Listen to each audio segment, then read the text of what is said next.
Hello everyone, my name is AP the Weird One, and we are back with episode 3 of Yandere Dark Elf. She chased me all the way from another world. This was a fine episode. It wasn't nothing too special. There was some good fan service.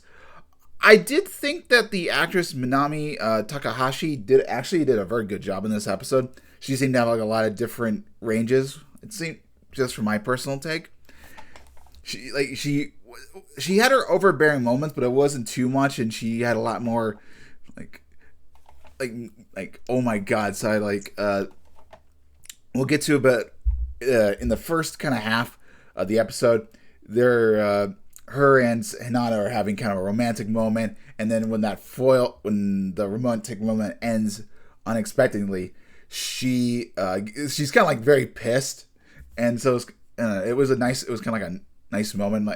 It wasn't overly angry. It was just like, damn it, sort of feel to it. So yeah. Anyway, this episode basically kind of two different parts. We have the school sports section, then going shopping. No, there's actually there's also a third act. There's in the third portion, having a confession, you could say. But yeah, so the first part is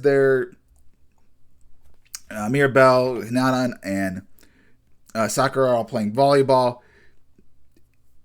Mirabelle gets the concept very well, but she's not very athletic, and so she kind of has to resort to magic. One thing that's mentioned in the manga that I don't believe is mentioned in anime is that she said it's power of love that's making her super good, but then Hinata's like, she's using magic, but you know what? If she's just having fun, it's okay. And it seems like it gets her on par with everyone else, so it doesn't seem like that too big of a deal. They're having good, but she eventually, unfortunately, sprains herself, and so she has to take to the emergency medical room, doctor's office. Doctor's, of course, not there, obviously. But, Hinata and Mirabelle is like, you're going to say this, like, healing spell and make sure I never get injured ever again, and it's kind of a very romantic moment. And it seems like Hinata is under the spell. They're getting really into it. Hinata doesn't look like Hinata isn't necessarily under a spell, because he mentions how Mirabelle maybe doesn't wear a bra, but just based off his facial expressions, it does seem like that he is under a trance. But you get some nice booba that's not in the manga. They're about to do something, and then of course Sakura walks in and just spoils the moment.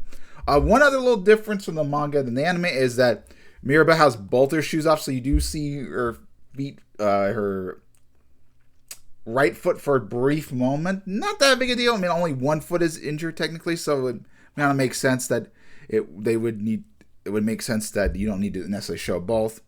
But yeah, and then from there we go to the mall. Mirabelle's thinking it's just going to be her and a date with Hinata, but unfortunately Sakura has to join in the moment because he doesn't know about picking out clothing for women. So, and they kind of have a nice moment picking out some clothes. Of course, Mirabelle is not the only one who gets on the action. Mirabelle subjects Sakura to it. Mirabelle tries about three different outfits. Essentially, she tries a nice red one, kind of like a reddish pink one, a nice blue one, and also a black one. She looks nice in every single one of them.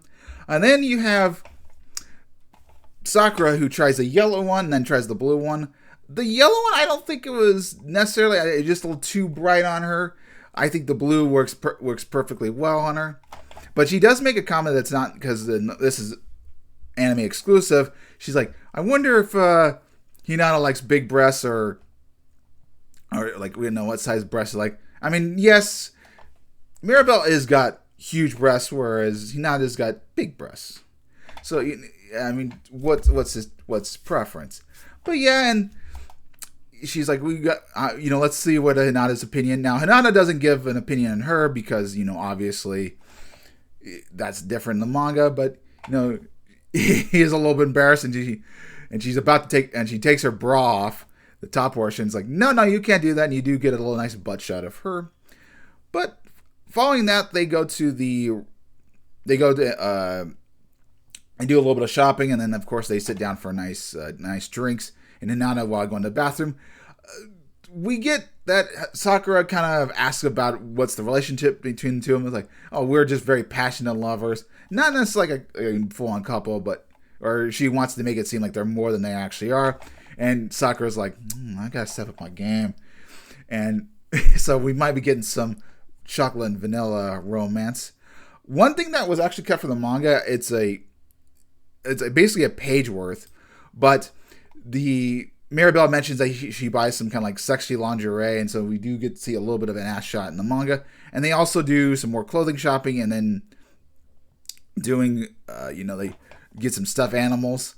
I'm kind of surprised this was cut out, not necessarily for the sexiness, but to kind of show the more length. I mean, it would have been too much. It's like the episode in general was just about like 10 minutes, or technically 9 minutes with the intro, you could argue. So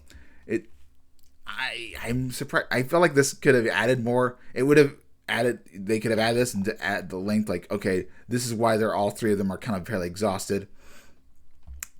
So yeah, I don't know. I kind of wish this was seen in just because it would just padded out the time, and it's like it makes sense to show that why they are exhausted. But following this, they're about to go home, but good boy Hinata, he realizes that Mirabelle is not feeling too well. Wait a minute. Before we get to that, one more thing. We do learn a little bit of backstory about Mirabelle, and that she never liked humans until she met Hinata, and then as soon as she met Hinata, she like instantly fell in love with them. So that was like love at first sight, and that's why she began to trust humans, is because of Hinata and for his love of him. But yeah, okay. So once they leave the mall, they're about to go home. Hinata realized that Mirabelle is overwhelming. She being an elf and living in the forest and everything. Obviously, you got to take her to a nice spot, and this is where Hinata gives her a nice kiss on the cheek. Mirabelle's like, this ain't not passion enough. You got to give me a kiss on the lips, and they're about to do it. Then, of course, a couple of homewreckers come and spoil the fun. So yeah, that was basically the episode. It was a fine episode. Nothing too outstanding. I just think the voice actress, Minami did a kind of like a really nice job. Like there was a lot of vocal changes in this. And then, of course, we got some little nice fan service. I like Sakura. She's a good-looking girl. We'll see where it goes. So, yeah. Nice episode. Nothing too crazy, but it did have some cut content I think definitely should have been in there. Anyway, I'll see you guys next time for the anime review, which is going to be the Demon... I think the Demon Hunter one. We'll see how that one progresses. Anyway, see you guys next time. Hope you have a wonderful day. Like, comment, and subscribe.